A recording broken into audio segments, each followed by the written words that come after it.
చర్చిలో ఎప్పుడు కానీ మంచోళ్ళు చెడ్డోళ్ళు ఉండరు, ఇద్దరే ఉండేది. మీ పక్కన కూర్చున్న వాళ్ళు ఇద్దరు ఉంటారు. ఒకటి విశ్వాసి, రెండోది అవిశ్వాసి. Believer, non believer. విశ్వాసి ఎప్పుడూ విశ్వసిస్తూనే ఉంటాడు చచ్చే వరకు. అన్ని పోయి ఏమే లేకుండా పడున్నా కూడా వాడు విశ్వాసం పెట్టుకుంటాడు.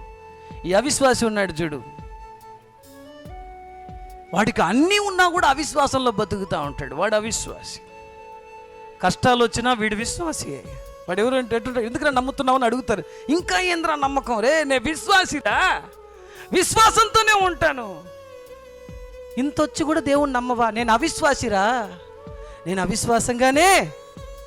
ఆమేన్. మంచోడు చెడ్డోడు దేవుడు ఎవరిని చూడ్డు. Are you believer or non believer? మంచివాడు చెడ్డవాడు దేవుడు చూశాడంటే ఎవడు మంచోడు లేదు. దేవుడు చూసేది ఒక్కటే. నిన్నేమని చూశాడు? నన్ను నమ్ముతున్నావా?